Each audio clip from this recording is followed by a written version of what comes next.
Good evening, hello, and welcome to our little corner of the internet where we talk about fountain pens, inks, journals, and journaling, and just about everything and anything that's going to keep you inspired and passionate about fountain pens. Remember, this is unaffiliated content. I'm not selling you pens. I don't care if you buy another pen in your entire life, but I'm here to celebrate with you when you do. Also, we have no gatekeepers here. We break gates down. We rush the breach. Once more to the breach, my friends. I don't care how you hold your pen. I don't care what your handwriting looks like. I just care about the important things. Are you happy? Are you healthy? Are you journaling? Do you feel creative and inspired? Do you feel shot out of a cannon like I do right now? I certainly hope so. So let's spend an hour together, talk about fountain pens, talk about journaling, anything else that comes up, and see if we can't leave you a bit more inspired than you were before you began watching this program. So thank you very much for giving me the time. And if you enjoy this every week, subscribe. I might do some stats tonight. I noticed 60% of you who are watching don't subscribe. I'd appreciate it if you did. Introduce yourself in the comments too. It'd be nice to get to know you. Although, I will have to admit, I'm spending a little less time in the comments. And I'll talk about that too this evening. First, I want to say hello to all the lovely people that have joined me on the live portion of the program. I see some people in the chats, including Debbie Podgorski, whose birthday's coming up. I'm outing Debbie. Happy birthday to Debbie. I don't know if Ben Joe's here, but his birthday just passed. So, how about that? So, I can keep an eye on some people's birthdays, too. So, happy birthday. I see some likes. The thumbs go up. That helps the YouTube algorithm. So thank you very much for that. Okay, so we have a lot of stuff to talk about. It will be a very interesting and probably will fly by this hour. I certainly hope. The main topic is, do you even journal, bruh? Which is it's a version of a comment that was left on one of my media platforms, and some of the comments get very strange sometimes. I feel like there's us, the core audience, the people who are passionate about fountain pens, who journal, who experiment with inks, who just love every aspect of this incredible magical hobby of ours, and then occasionally something gets exposed to the wider world, which I welcome. I love new voices, new people all the time. But with that, you do get some folks that are simply baffled by it all. And it's kind of neat. I like those interactions. But someone wrote something along the lines of, do you even journal, bruh? And I just thought it was such a great distillation of a comment that seemed strangely profound, even though it was meant to insult me somehow, which I guess trying to say I'm disingenuous, that I just talk at length about journaling, but I don't actually do it, even though I'm surrounded by evidence to the contrary that I share with you on an almost daily basis. But still, such a great title. I had to use it because it applies. It applies right now. What I'd like to talk about this evening is what it's like to journal when you're super busy. How do you keep it going? How do you keep it going when you're juggling 50 million things, as I am right now? It's amazing. I'm having a fantastic life. It's very busy. There are things going on I cannot wait to tell you. So that's exciting. I want to thank Kurt Geisinger, lovely fellow, for a $5 super chat for the Earl Grey Tea Fund. Thank you very much. The Earl Grey Tea Fund. This evening I have Moroccan mint tea. This is to you, Kurt. The reason I have tea is my voice goes. You guys know it does. I thought this would help. Now let me explain to you what Kurt is referring to, okay? So the Earl Grey Tea Fund is because I guess I've led a sheltered life. I didn't realize this, but my wife is English. She drinks tea, lots of different teas. I drink mostly Dunkin' Donuts coffee and my mocha pot coffee and my Nespresso machine. And occasionally I drive over to Cafe Nero for a cappuccino in the morning. But what I don't drink a lot of is tea. So over the weekend, my wife made a cup of Earl Grey tea for me. And it was like a revelation. I've never had anything like that. If you haven't tried it, and maybe you have, maybe I'm the only person that made it to their 6th decade without trying it. But it's like smelling and drinking a bouquet of flowers, but in the best way possible. It's just full of this incredible sort of bergamot, sagey smell and taste, and it's just it hits your senses in a lot of different places, in smell and taste, and even in memory in a way. You start to picture memories you don't even have, and we're going to talk about this tonight. 2 different ways of looking at memories. It's one of our topics. You see meadows and sunny days you actually haven't had. Like, it's absolutely brilliant. And a little bit of lemon really brings it out. So that's what Kurt is referencing on the Earl Grey Tea Fund. And thank you for that contribution.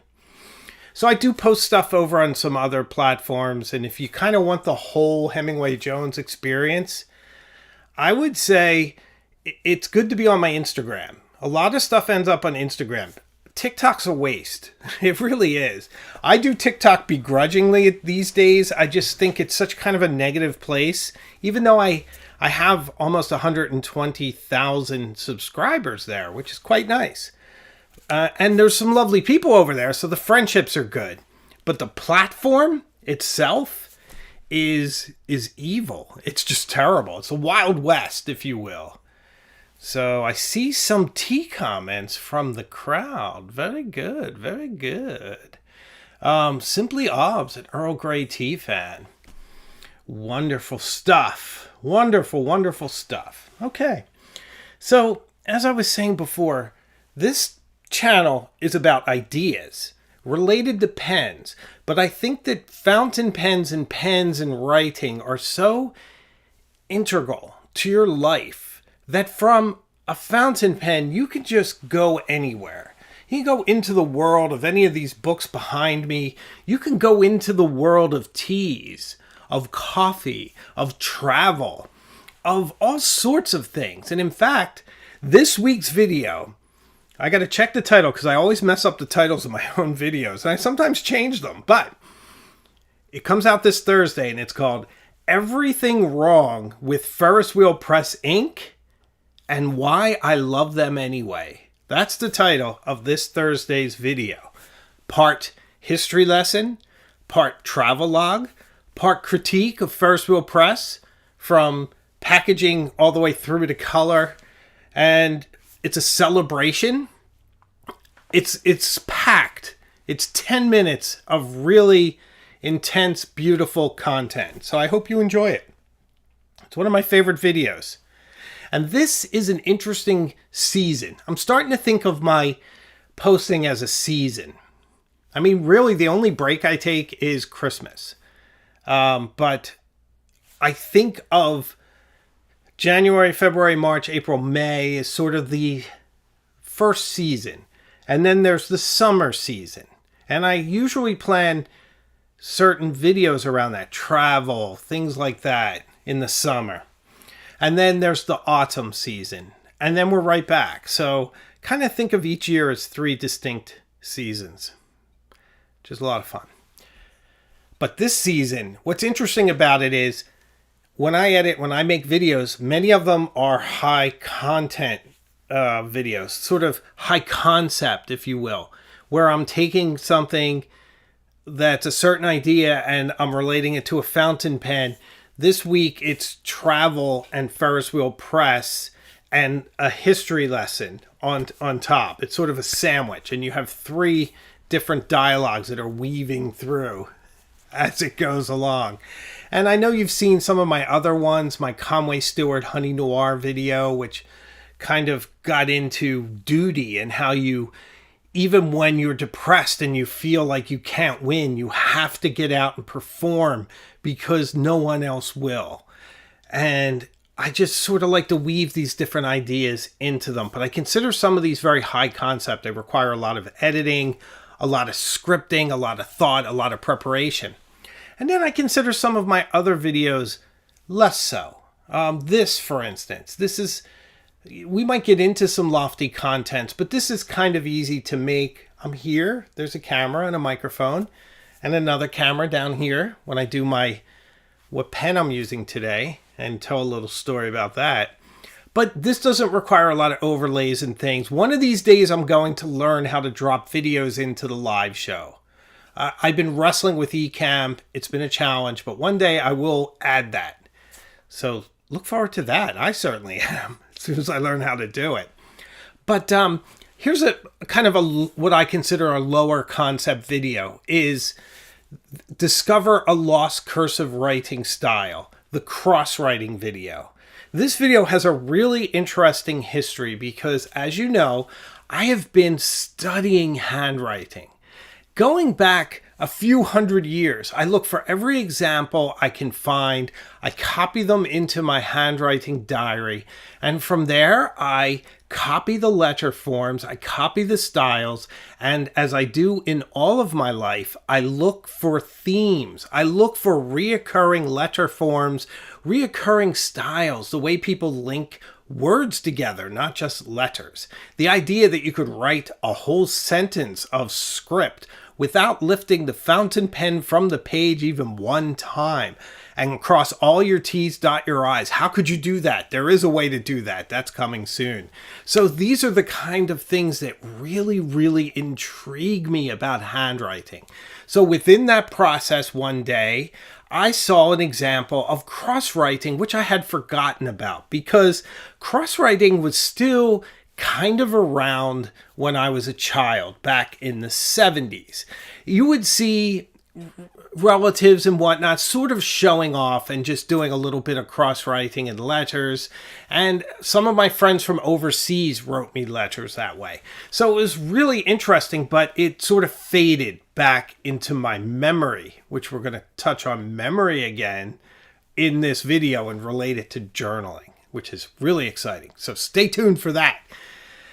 So I saw crosswriting and I really wanted to talk about it with you all. So for a few weeks, I was copying how to do it, sort of studying it, trying to do my best to write neatly, handwriting challenged, as many of us are, but I'm enjoying the process of learning.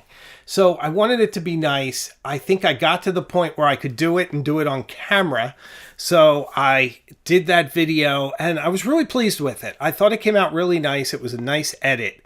And if you recall, I put it up on one of the Tuesdays that I had taken off for Christmas. And this video went up instead. And I didn't think I would get much of a response. I thought you may find it interesting. But I was wrong. It so far is my most popular video. When I last looked, it had about 53,000 views, which for me is stratospheric. So I was very pleased about that. I'm not entirely sure why. And the funny thing about YouTube is I may never know why, which I guess is okay because it's along the way. It's similar in style to things I do. So if that was successful, I think something else I do that's similar will also be successful one day. And I think my higher concept stuff too, some of those do really well. Some just don't. Some don't resonate for whatever reason. I don't always know why. I think sometimes I joke and I think it's true that some of my best stuff have my lowest views. But that's also my opinion. And my opinion doesn't really count. I make these videos for you. And it's all about how you enjoy them. I enjoy making them. And then I send them out. I send them out into the world to do as best they can. And some of them fly and some of them crash. So that's just the way of the world. And I can handle that.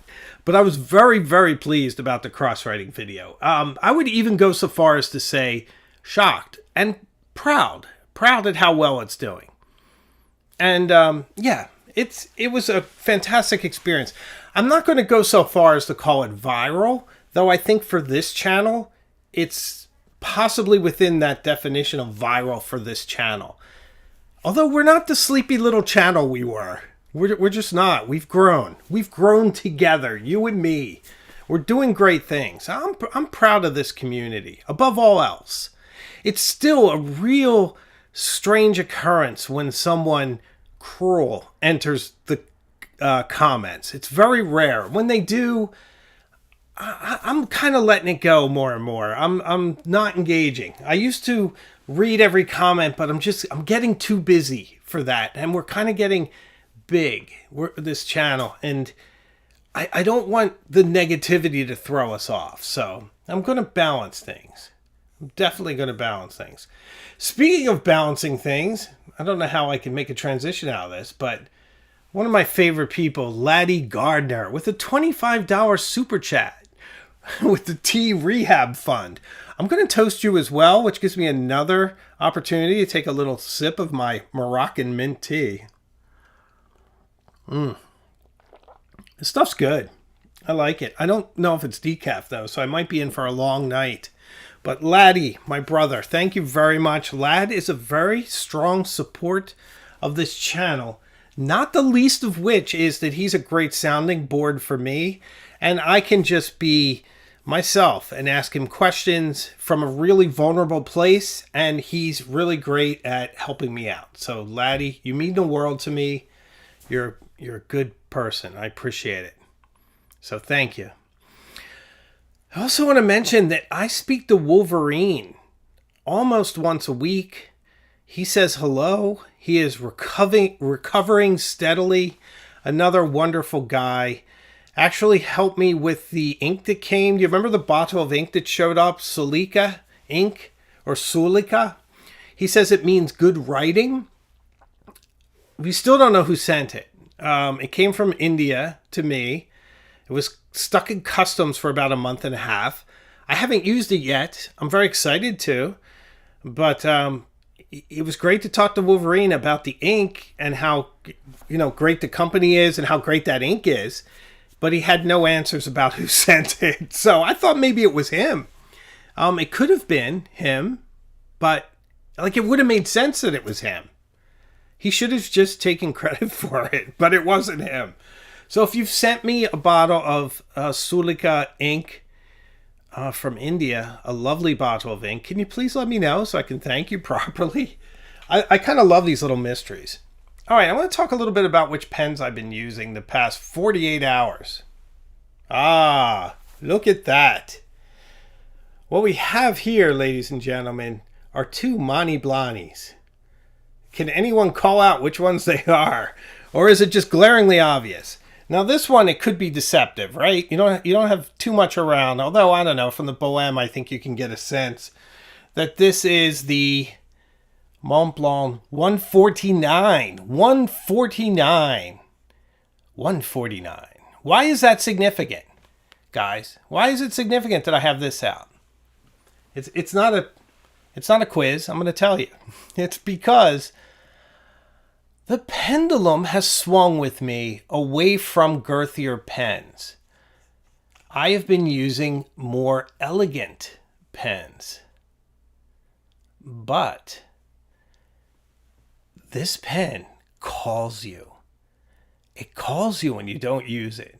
It's like, Hemingway, you haven't used me. So I had to go get it. And it was empty at the time. So I put a different ink in there. I'll show you. I'll show you which ink I put in there. Because I really like to go back to blues. I get the blues with this pen. So. Oh yeah, look at this goodness. Look at this goodness, guys. Oh, it's a little blurry. I'll try to move my hand. The cams are a little tough sometimes. But can you tell what I have in here? All right. I don't have the best camera set up right now, but look at this. You know what I'm writing. You guys know. You know. All right, so I'm writing this through the screen. So don't expect beautiful handwriting.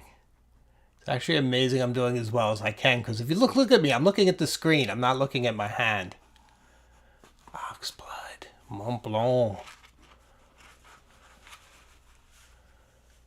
This is...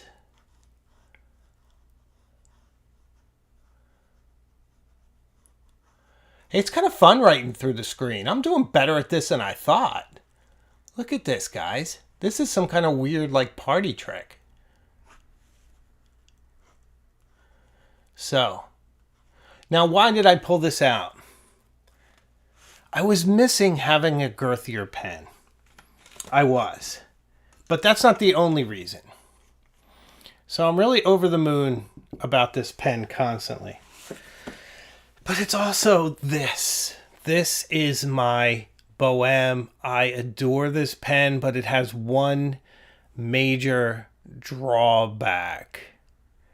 One major drawback. Do you know what this major drawback of this pen is? It's not all the screwing and unscrewing. That's kind of charming. The major drawback is this. The short international cartridge. Do you know how long these last? When you take notes at work, when you sign your name on 50 documents a day, when you come home and journal at night, when you're making content for the whole world to see. Do you know how long this lasts? I would say it lasts me about 3 or 4 days in this pen. Now, it's a credit to this pen how much I like using it. And if you haven't seen it before, I'll show you how it works. You open it up, there's no nib. That doesn't mean you need to panic. Oh, I don't have a lot of real estate here, so I'm going to get rid of me. Bye. Okay, so you don't panic. You simply, gosh, this is really tough. You just turn it. You screw this bad boy on. All right, I got to look at what I'm doing. All right. And your nib comes in and out. See that? Pretty nifty. So very cool tool. Here it is. This is better. Your nib screws in and out. So very neat tool. A lot of fun to use this. Easy to carry. But oh boy, does that ink go fast. So this ink, on the contrary, lasts weeks. So I've started to use it more. It's just a pendulum, guys. The pendulum swings. So I want to tell you a couple things I bought for the channel. I bought another light. So we're using one light today, but in future B-roll, I can do 2 different lights and I won't have harsh shadows, which is a lot of fun. So that's a new thing for the channel. Also, I am editing a video right now I am so proud of. I cannot wait for you guys to see it.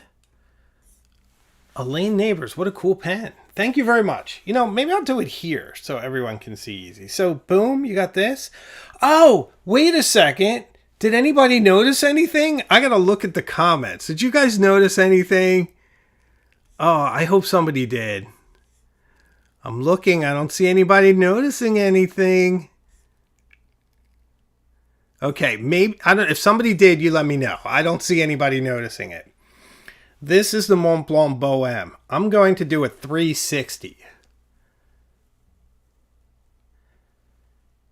You see? there's no M sticker. I took the finally took the M sticker off. Used a little bit of oil, and there was no remnants. Very nice. Came right off, and then I stuck it on the back of my journal. So it's off. But anyway, so let me show you clearly how this pen works. It's really fun. You take the cap off. You have no nib. You put the cap on the bottom. And then you turn it. And you have a nib.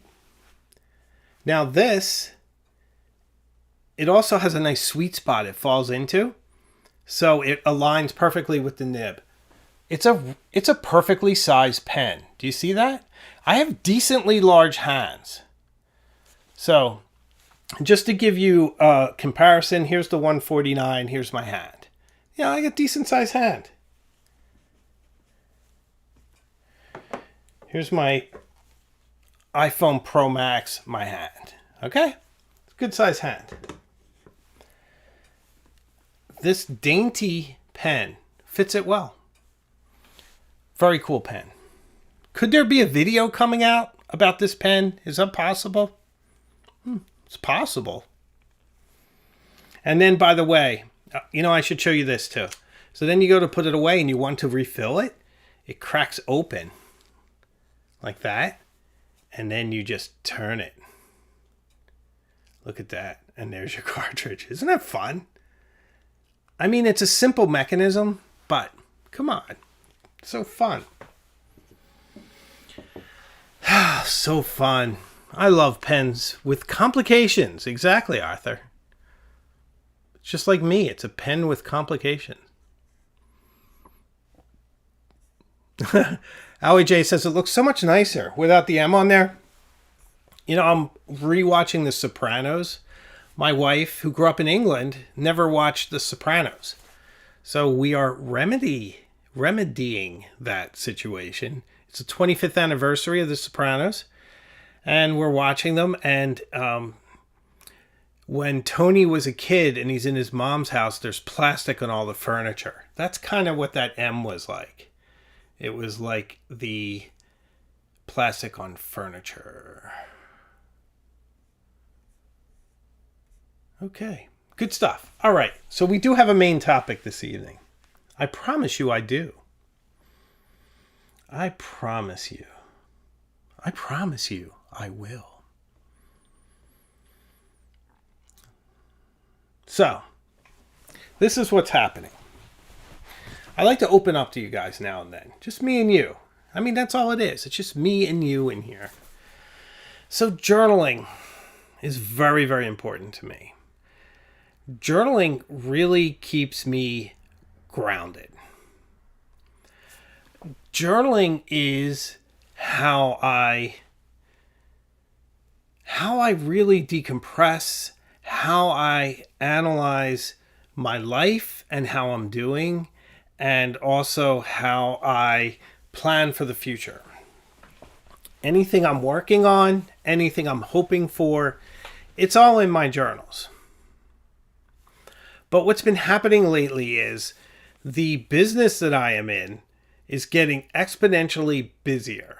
And I am carrying that a little bit more home. So the time that I had to journal with a lot of the other things that are in my life, like my daughter, who always comes first, and of course my wife, and I'm learning Italian. I need time for that. I study at least, I'd say 20 minutes to a half hour a day, and I break it up. I do it in the morning, I do it at lunchtime, and then I do it at dinner time. So almost everything in my life is done in the cracks. I'm very hyper productive. I don't sleep a lot. And even when I'm doing leisure activities, I'm usually doing something else. So if I'm relaxing watching television, I'm probably also creating a thumbnail for one of my videos, or I'm editing, or I'm about to edit. And then when my wife goes upstairs to get ready for bed, I usually edit some videos then. And I usually go to bed around midnight, 12:30, and I'm up by 5:30 every day. So that's me. But I've been so busy lately, and I'm trying to do so much, and I'm trying to balance so much. I think we're all trying to balance, right? Balance. It's a struggle, but it's a rewarding struggle. I'm doing things I'm very proud of. Things I'm very proud of at home. Things I'm very proud of at work. And for me, too, this is one of my tranquil periods of my life where things are generally pretty good. As Larry David would say, pretty good. So the need to decompress, to keep myself in check, becomes less a part of my everyday life. Whereas if I am going through turmoil and I'm really anxious about next week and the week after and what's going to happen, I'm probably journaling like a fiend, like a manifesto, like crazy little writing packed in pages, written at a fever pace. But things right now are very tranquil for the most part. Have a little bit more tea, forgive me.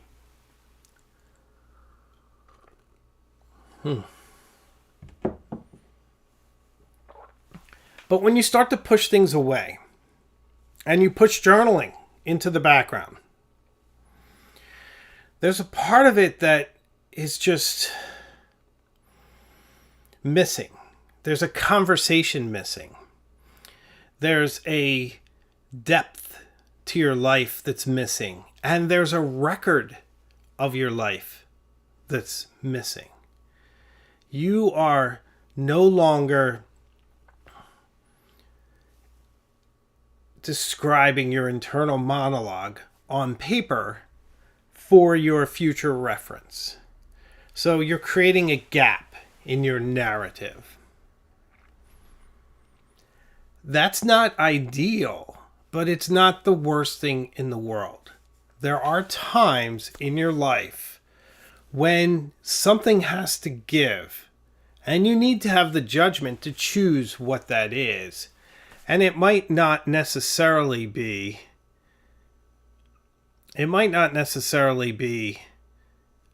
something family related, work related. It might be your journaling.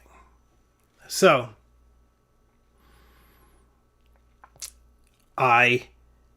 in those times, I find that I write a little bit more biographic. And it tends to be a little bit more sketches what I've done. But here's the thing. I think this is one of the most valuable periods of journaling. Because, for one thing, you're not using it as a crutch. You're not using it in any way as a substitute for interacting with problems. Now, you are definitely just describing basic things, almost like leaving little popcorn pieces along your trail as you wander through the labyrinth. And they're little drops of markers where you've been. One day you went to Brookline and had, a pasta meal and went to the bookshop. Another day you were at the MFA, you did this, you did that. It's okay. That's all good stuff. You're dropping little markers of your life, little mile markers along the journey, but you're in the labyrinth. For me, this is the labyrinth. Life is a labyrinth, if you didn't get the analogy. But labyrinths are dangerous. You're making choices where to turn, and there's a beast that lives in the labyrinth. And that's what I need to watch out for, because that beast is depression. So the beast can come along and eat my little popcorn, follow me, and devour me. And then I need to find my way out of the beast and through the labyrinth. That's my struggle. It's been my struggle my entire life. But I've had 30 years of journaling, 25 years, easy. I have the tools to sort these things out. So in this tranquil period when I'm describing my surroundings, it's a way of still connecting with your journal, of keeping the narrative going while skating over the busy points of your life. And I know at some future point, things will balance differently and I'll have more time to devote to journaling. And I know if I ever needed to, I can shift something else, right? So if I do feel the pangs that the beast is upon me, that the claws are sinking into my shoulder, that dark force is just settling in over me, I can deconstruct it. I can put my Italian lesson aside for 15, 20 minutes. I can write about it. I can reacquire that perspective. I know many of my triggers now thanks to journaling. I know that a lot of times when I see myself being very negative in writing, or if I start to feel hopeless, I am not a person who is without hope in a normal state of mind. I am usually very optimistic. I can get passionate and I can get on a rant and I can look around the world and see some terrible things and get worried about and extrapolate. My imagination can run wild. All that's normal. That's just being human. But on a day-to-day basis, if I start to get dark, that's not who I am. So that is one of my first signs that I need to relax, to just dial it back and to sort of focus again, right? And to deal with these kind of triggers that you've discovered all these years of journaling. Because it's funny. I think no matter how old you are, you're still sort of that broken child that you were years ago. And I think a lot of the struggles are similar or the same.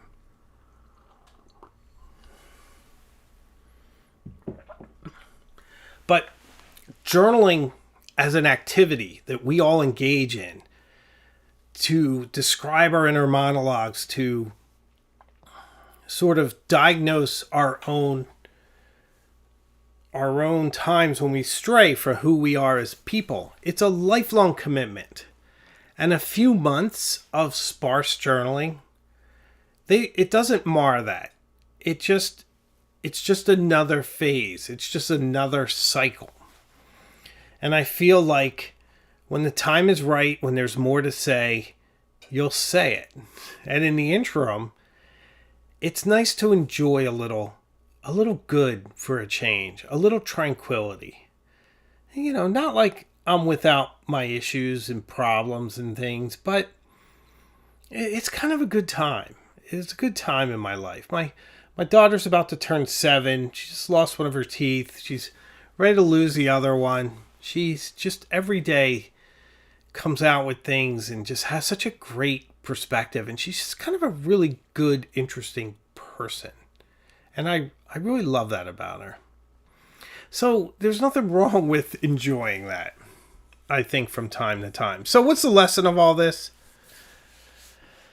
The lesson of all this is write anything during these times. Just enjoy it. Just write anything. It doesn't have to be profound. Not everything I do is profound. Believe me. I mean, you could probably tell me that not everything I do is profound. But it's okay to go through a laid-back time. Oh, I have to recognize a birthday boy. Ben John, man the myth, with a $10 super chat. Thank you, my friend. I often carry my journal and write my frustrations about work and life and avoid lashing out. Very good. People have noticed that I will go from notebook to journal mid-meeting, and that's because I'm calming down. You know, that is a good trait, and I think if I brought my journal to work, which I haven't been doing, I would be journaling more. So that's another strategy too, is to bring your journals to work if you can, if you work in an office and you have that chance. So I'm with you guys when you're journaling. I'm with you when you're not. If you don't journal, that's great too. There's plenty of other things you can do with your fountain pen. In fact, it's almost Valentine's Day. So write a letter, a love letter to your spouse, to your partner. Why not? Or write a letter to family if you're not seeing anyone right now. Why not? I did a video last year on how to write a love letter. I think it's nice. It's a nice video. Go check it out for Valentine's Day. I should probably repost it, but I haven't. So I want to tell you guys another story. And then I'm going to get into some stats. So I do have one more thing to say about journaling, though, that's very important that I alluded to earlier. And this is about memory. And it's basically that, hold on a second. I have someone to recognize. Thank you very much. The Learning Mindset, $5. Well, $4.99 from the Learning Mindset. Shiba Dog clapping his hand. Little emoji. Thank you so much. I really appreciate it. Thank you. This is to you. Thank you very much. It's very generous. I really appreciate it. Thank you. Thank you so much. So there's two types of memories. There's semantic memory, which is all the stuff you memorized. If you want to know a Shakespeare speech, where is it? There it is. A Shakespeare speech. You can memorize it. You study it, commit it to memory. It's in there, at least for a while.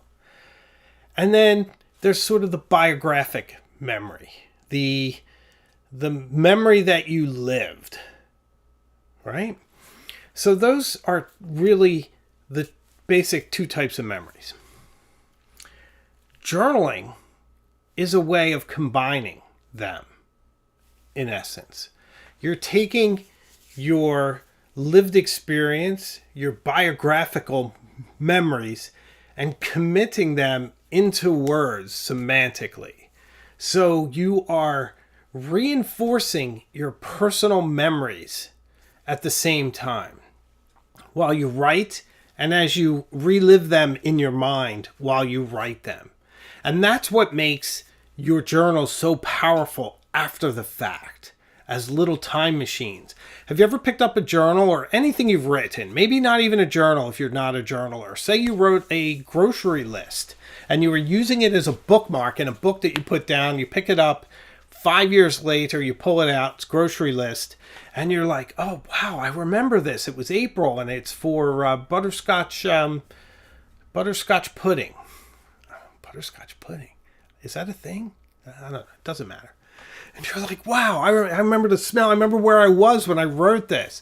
You can have that experience so much when you journal because your biographical memories and your written semantic ability to memorize are fused together in that moment in ink on a page.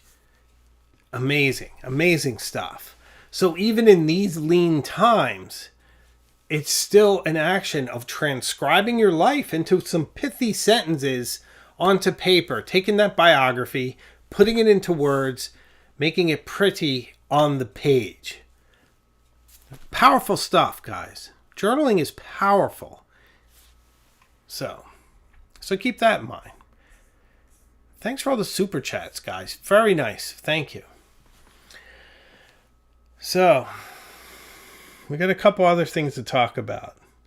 One of the things I really wanted to talk about was that I am editing a video right now. I wish I could tell you guys what it is, but I know I say this a lot, and I must sound a little bit like that chap on The Bachelor. Remember, I used to watch The Bachelor like 20 years ago, and he would say, "This is the most exciting rose ceremony ever." And it was always the same. I mean, there'd be some fake drama or whatnot, right? I must sound like that sometimes when I tell you that, like, this is the most amazing video I've ever made. I'm so proud of it. But I'm working on one right now that has the most beautiful B-roll, beautiful story, beautiful music. But here's the funny part. It's the kind of video that you have to build it and edit it while you go. Where normally I take my soundtrack and I edit one solid soundtrack. and then I edit on top of it all the B-roll. That's how that's my process normally. But this one, you have to build it as you go. So the funny part is, I talk when I record to myself. So I'll make a mistake and I'll say, oh, let me try that again. I'm going to take it from when I said and the or something. So as I'm editing this, I'm kind of having a conversation with myself, which is a little surreal. It's a little bit like Blink. You know, David Tennant, like, I can talk to you. Well, I know what you're going to say. Well, because I've read it in the future. It's that kind of thing, you know. It's wibbly wobbly, timey wimey stuff. So here's the funny part. So I'm editing, and there's beautiful music going. You know, just think of like really lush, gorgeous spa music that makes you feel like somebody's massaging your shoulders and just saying very calm things to you and telling you how great your life is. And then the vocal is me trying to do my soft voice where I'm like, and fountain pens are this, and I'm talking like this. And if you know anything about me, and if you're a Illuminati Cognoscenti member, and sometimes the ambassadors get to see my blooper reels that I post for the members, and you get to see me unexpurgated. Is that the right? Unexpurgated? Unexpurgated, right? Anyway, you get to see me uncensored. How's that? And I am from Philadelphia, so when I make a mistake sometimes, I can be very vocal about it. And this is a family show, so I won't exactly go there. But I want to set the scene. Calm music, hands on your shoulders, soft talking, and then the fountain pen. And then just a slew of like expletives, like self-deprecating now. I'm kind of like making fun of myself while I do it. I'm the only one in the room.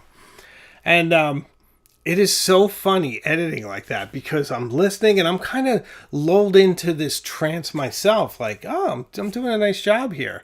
And then a mistake, and then it's like, boom, a bomb of a expletive. And it's hilarious.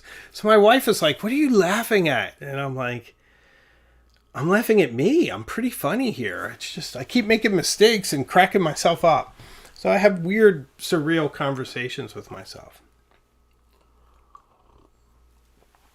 So wicked funny. All right, ladies and gentlemen, now it's time for the very special, something I know many of you have been waiting for a very long time. I call this segment the Allie J Stats segment, which I've been pushing off for a couple weeks. But Allie J, I'm pretty sure, really wanted me to do this. And so I decided I should do this right now. I say Allie J because she hates when I do stats. But I'm going to do an abridged version. I think you'll find this interesting. So these are the channels that you guys watch. Evidently, you guys are watching this on YouTube. Goulet. That's no surprise to me. Doodle Bud. Fig Boot on Pens. Inquiring Minds. Yosika Stationery. That's who you guys are watching. I think you should only watch me, but no. I watch other people too, so I'm just kidding. Top Geographies. This one is surprising to me because there's always a fight for second place. First place, unsurprisingly, is the United States of America. 53% of my audience. 53. Okay? Second place, the United Kingdom, the UK. In a strong second place, followed by India.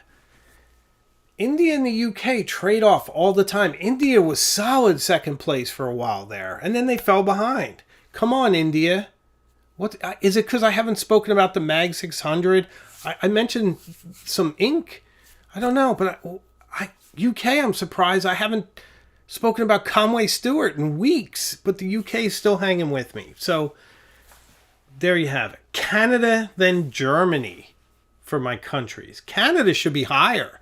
I keep speaking about how great Quebec is and how much I love it. Come on, Canada.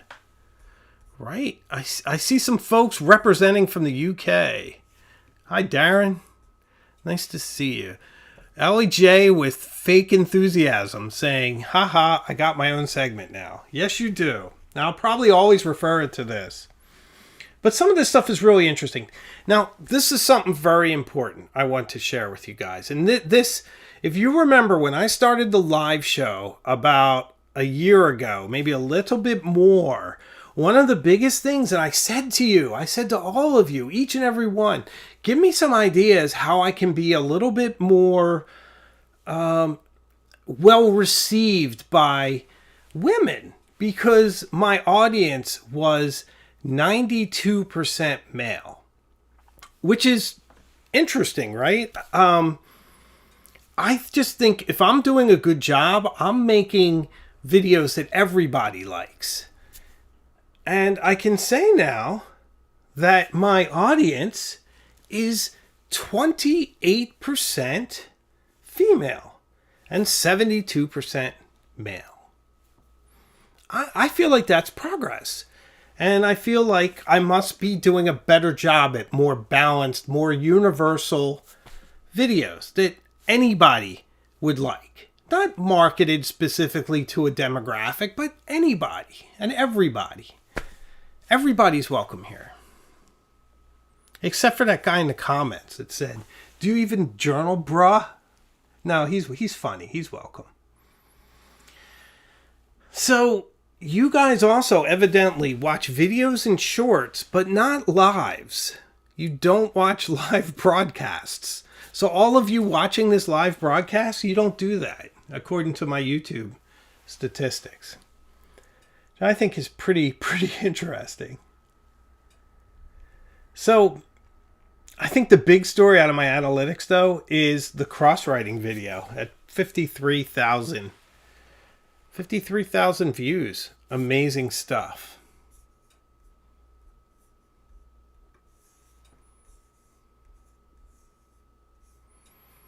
Talking about people watching and conversing in the channels. I can't keep up with some of the conversations that goes on in the chat. I try to keep an eye on what you guys are doing because I love that you're all here, but I also think it's great that we've created this forum where you can all speak and kind of have your own thing going. I do try to jump in when I can, and I do keep an idea, but I also have to keep the show rolling. It has to be entertaining because most people watch the playback. Not everyone joins us live. So, I am actually kind of sad to say that I forgot to mention somebody who's probably not going to see this because it's all the way at the back of the program. But there's a channel that I had never heard of before called Fountain Pen Therapy. Fountain Pen Therapy, which is actually a really good name. It's a really good name for a channel. Yeah. They're doing sort of a weekly wrap-up show where they talk about all the new pens that came out and they talk about YouTube personalities. And they mentioned my channel last week and said very nice things about it. Very, very nice things. And I really appreciated it because I, for a long time, felt like we were sort of in our own little bubble. And I think I said this, that when I started YouTube, nobody really reached out, said hello, except for Tom Odo. Tom Odo reached out and said hello. What a lovely guy. Tom Odo. Love him. You know, now I have plenty of friends and things, and I'm starting to meet some more people. Maybe you have to prove yourself first. I don't know. But this chap named Vincenzo, grazie Vincenzo, he's a very nice fellow. Said some very nice things about the channel. Vincenzo, if there's anything I can help with, let me know. I see you're kind of new, I think, to YouTube. Happy to help if I can, because you said nice things about me. It's easy. It's easy. You say nice things about me, and I'll be your friend. That's how it works. So it seems like a nice fellow. Check his channel out because he says nice things about me. It's so vain. But I was actually really digging his format, though, because I had said to my wife that it would be a really good idea if on my live show I did a segment sort of like in Top Gear where you talk about all the new stuff. But I decided against it because it's too much work for me. with trying to edit the other videos, my high concept videos, and everything else I have going on in my life, I can't be researching everything, and I don't have time to watch other people's YouTube channels. So if you do say, like, how was I able to see Vincenzo at Fountain Pen Therapy? It's because someone told me to go watch it, which I did. And I really liked his format. It was similar to what I would have done if I had time, which I don't. But I'd still talk about new things. If something pops up, a pen that's interesting, I'll talk about it.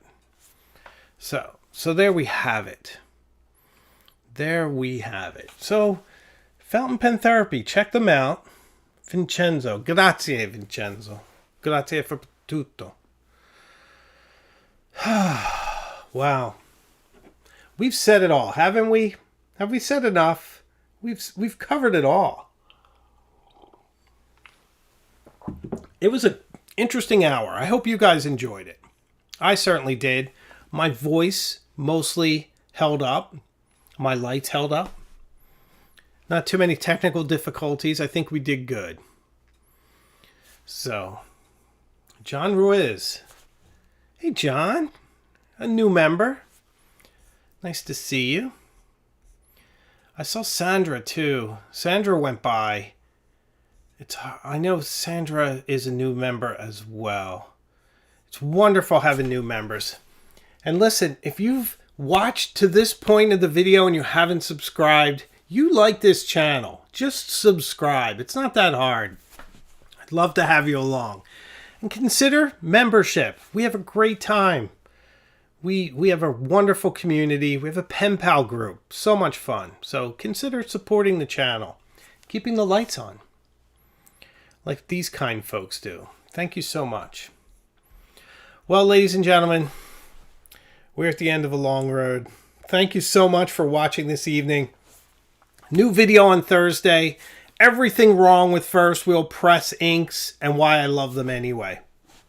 So I can promise you, we will see each other again very soon. Further up the road. So I love you all. Stay well, and I'll see you soon.